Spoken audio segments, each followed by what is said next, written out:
Assalamualaikum warahmatullahi wabarakatuh. Salam sejahtera untuk kita semua. Pada pembahasan kali ini, kita akan membahas materi mengenai konflik dan implikasi sosial. Adapun tujuan pembelajaran pada pertemuan ini adalah selama dan setelah mengikuti proses pembelajaran, peserta didik diharapkan dapat 1. Menjelaskan pengertian konflik. Kedua, menguraikan faktor penyebab konflik sosial. Ketiga, menjelaskan akibat-akibat konflik sosial. Keempat, menguraikan cara menangani konflik sosial.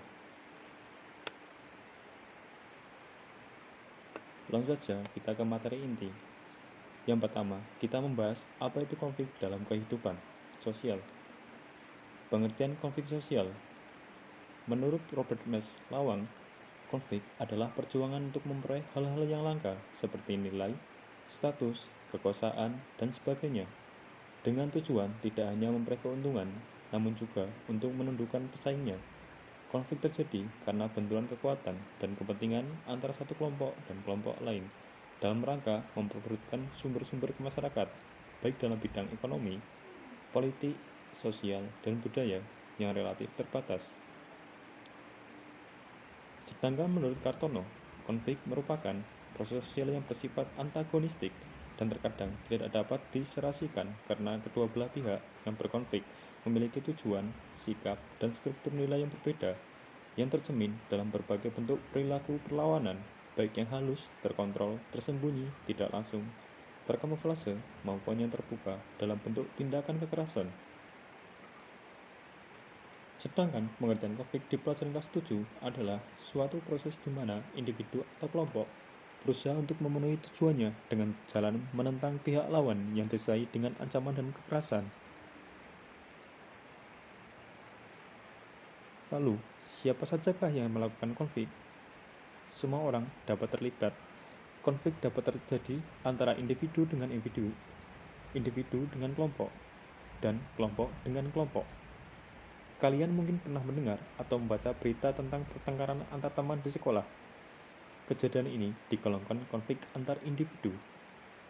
Adapun konflik antara majikan dan buruh dapat dimasukkan dalam kategori konflik individu dengan kelompok. Contoh konflik antara kelompok dan kelompok adalah konflik para pedagang kaki lima dengan para petugas ketertiban. Konflik bahkan dapat melibatkan dalam skala lebih luas konflik antar kelompok dan juga dapat berupa konflik antar suku, bahkan antar bangsa atau antar negara. Salah satunya adalah perjuangan negara Palestina melawan penguasaan Israel pada saat sekarang ini merupakan salah satu bentuk konflik antar negara, ataupun contoh lain adalah perang antara Ukraina dan negara Rusia. Faktor-faktor penyebab konflik sosial. Mengapa terjadi konflik? Akar konflik adalah perbedaan. Berikut ini merupakan beberapa konflik yang biasanya terjadi dalam kehidupan manusia. Yang pertama, perbedaan individu. Yang kedua, perbedaan latar belakang kebudayaan. Yang ketiga, perbedaan kepentingan. Yang keempat, perubahan-perubahan nilai yang cepat. Selanjutnya, kita akan membahas satu persatu mengenai faktor penyebab konflik sosial. Yang pertama, perbedaan individu. Manusia adalah individu yang unik, sedangkan manusia yang berbeda orang tua, suku, dan ras. Manusia yang lahir dari dalam satu rahim pun akan memiliki banyak perbedaan, walaupun secara fisik sekilas sama. Seperti dalam kasus bayi kembar, belum tentu pendirian dan perasaan kedua kembar tersebut sama. Perbedaan pendirian dan perasaan akan sesuatu hal atau lingkungan yang nyata ini dapat menjadi faktor penyebab konflik sosial.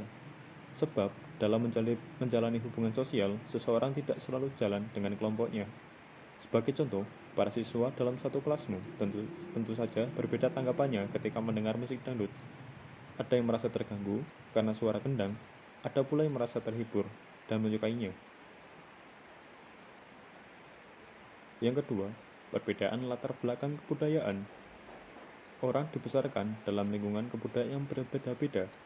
Dalam lingkup yang lebih luas, berbagai kelompok kebudayaan bisa saja memiliki nilai-nilai dan norma-norma sosial yang berbeda-beda. Perbedaan-perbedaan ini yang dapat mendatangkan konflik sosial. Sebab kriteria tentang sopan tidak sopan, pantas tidak pantas, atau bahkan berguna atau tidak bergunanya sesuatu, baik itu benda fisik maupun non-fisik, itu bisa berbeda-beda. Yang ketiga, perbedaan kepentingan. Setiap warga terhadap rencana pembangunan bandara di Kulon Progo contohnya. Pemerintah dan pengusaha yakin bahwa pembangunan bandara di Kulon Progo akan meningkatkan ekonomi masyarakat. Namun, sebagian masyarakat tidak setuju karena khawatir lahan pertanian akan hilang, ganti rugi kurang jelas, dan berbagai alasan lainnya. Peristiwa ini menggambarkan Kulon Progo Yogyakarta merupakan contoh adanya perbedaan kepentingan dalam pembangunan, bahwa dalam melaksanakan pembangunan, pemerintah menghadapi berbagai kelompok yang memiliki kepentingan berbeda. Yang keempat, perubahan nilai yang cepat. Perubahan adalah sesuatu yang lazim dan wajar terjadi, tetapi jika berlangsung cepat atau bahkan mendadak, perubahan itu akan menyebabkan konflik sosial. Suatu konflik mempunyai kecenderungan kemungkinan untuk mengadakan penyesuaian kembali norma-norma dan hubungan-hubungan sosial dalam kelompok bersangkutan, dalam kehidupan individu maupun bagian-bagian kelompok tersebut. Akibat-akibat konflik sosial. Yang pertama, meningkatnya solidaritas sesama anggota kelompok. Contohnya, pada peristiwa 10 November, pertempuran di Surabaya, para pejuang tidak menghiraukan perbedaan suku, agama, organisasi politik, dan sebagainya. Mereka bahu-membahu melawan Inggris. Dalam hal ini adalah sekutu. Terjadinya konflik dengan kelompok lain justru dapat meningkatkan solidaritas sesama anggota kelompok atau in-group solidarity yang sedang mengalami konflik dengan kelompok lain. Yang kedua, letaknya hubungan antar individu atau kelompok. Konflik yang terjadi antar individu atau antar kelompok dapat menimbulkan keretakan hubungan. Keretakan tersebut dapat terjadi sementara ataupun permanen. Kalian mungkin pernah konflik dengan temanmu, yang menyebabkan dalam beberapa waktu tidak terjalin hubungan yang baik. Namun, karena kemudian saling menyadari kesalahan, kalian berdua akhirnya saling memaafkan. Yang ketiga, terjadinya perubahan kepribadian antar individu. Perubahan kepribadian dapat terjadi pada kedua belah pihak yang mengalami konflik. Kedua belah pihak dapat saling menyesuaikan atau justru masing-masing mempertahankan kebenaran yang diyakini. Yang keempat, rusaknya harta benda dan bahkan hilangnya nyawa manusia. Konflik yang berujung pada kekerasan fisik dapat menyebabkan kerusakan dan hilangnya nyawa manusia. Sebagai contoh, konflik yang diakhiri dengan peperangan atau pembunuhan. Yang kelima, terjadinya akomodasi, dominasi, bahkan penaklukan salah satu pihak yang terlibat pertikaian. Menurut Surjono Sukanto, akomodasi adalah satu proses usaha manusia untuk bisa meredakan atau menghindari konflik dalam rangka mencapai kestabilan. Sedangkan dominasi adalah suatu proses dari satu kelompok untuk menguasai kelompok lainnya dengan cara apapun. Cara menangani konflik. Bagaimana sikap individu atau kelompok sosial atas terjadinya konflik? Terdapat 5 cara yang biasanya digunakan individu ataupun kelompok dalam menyelesaikan konflik sosial. Yang pertama, menghindar. Kadang, orang merasa tidak ada manfaatnya melanjutkan konflik dengan orang atau kelompok lain. Hal ini mungkin disebabkan keyakinan bahwa dia tidak akan menang menghadapi konflik. Dalam hal ini, dia mengorbankan tujuan pribadi ataupun hubungan dengan orang lain. Orang akan berusaha menjauhi masalah yang menimbulkan konflik ataupun orang yang bertentangan dengannya. Yang kedua, memaksakan kehendak. Terdapat individu atau kelompok yang memandang bahwa pendapatnya atau idenya paling benar. Oleh karena itu, dengan segala cara, konflik harus berakhir dengan kemenangan di pihaknya. Karena itu, dia atau mereka berusaha menguasai lawan-lawannya dan memaksa lawan menerima penyelesaian yang diinginkan. Dalam hal ini, misalnya kelompok A konflik dengan kelompok B. Kemudian, kelompok A menang, maka si kelompok B harus menuruti apa yang diinginkan oleh kelompok A. Yang ketiga, menyesuaikan kepada keinginan orang lain. Terdapat individu yang ingin diterima dan disukai orang lain.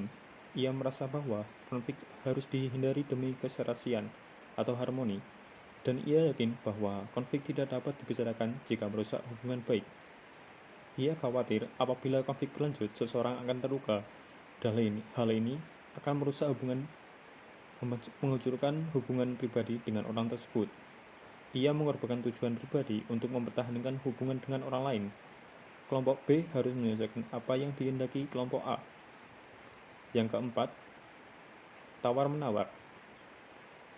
Dalam proses tawar-menawar, individu akan mengorbankan sebagian tujuannya dan meminta lawan konflik mengorbankan sebagian tujuannya juga. Yang kelima, kolaborasi. Kolaborasi memandang konflik sebagai masalah yang harus diselesaikan.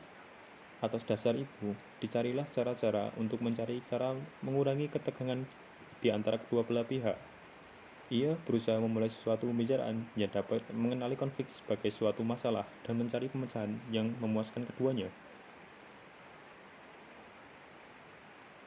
Untuk selanjutnya, kita akan membahas mengenai integrasi sosial. Setelah tadi belajar mengenai apa itu konflik, selanjutnya kita akan belajar mengenai lebih dalam apa itu integrasi sosial. Integrasi sosial adalah proses penyelesaian unsur-unsur yang berbeda dalam masyarakat menjadi satu kesatuan. Integrasi sosial dalam kehidupan dapat terwujud dengan keadanya keteraturan sosial. Integrasi dapat dilakukan dalam berbagai bidang, termasuk dalam bidang sosial. Integrasi sosial adalah proses penyesuaian unsur-unsur yang berbeda dalam masyarakat menjadi satu kesatuan. Unsur yang berbeda tersebut meliputi perbedaan kedudukan sosial, ras, etnik, agama, bahasa, nilai, dan norma. Definisi ini tercantum dalam buku sosiologi karya Gun Mariyati. Sedangkan Michael Banton menjelaskan bahwa integrasi sosial adalah suatu integrasi sebagai sebuah pola hubungan yang mengakui adanya suatu perbedaan ras dalam masyarakat, tapi tidak memberikan suatu fungsi penting pada perbedaan dalam sebuah ras. Integrasi sosial dalam kehidupan dapat disebut dengan adanya keteraturan sosial. Untuk menciptakan integrasi sosial, dalam rangka mewujudkan keteraturan sosial diperlukan berbagai upaya yang optimal dan berkesinambungan. Syarat terbentuknya integrasi sosial. Dalam buku sosial Change with Respect of Culture and Original Nature karya William F. Ogden menjelaskan ada 3 syarat terjadinya integrasi sosial, yaitu yang pertama, anggota masyarakat merasa bahwa mereka berhasil mengisi kebutuhan satu sama lain. Yang kedua, telah dicapai konsensus bersama mengenai nilai-nilai dasar yang dijadikan acuan utama dalam kehidupan bermasyarakat, berbangsa, dan bernegara. Yang ketiga, nilai dan norma-norma dasar tersebut telah dihidup dan berkembang cukup lama dan konsisten serta tidak berubah-ubah. Yang keempat, masing-masing individu dan kelompok sosial yang berbeda-beda mau dan mampu mengendalikan diri dan saling menyesuaikan diri satu sama lain.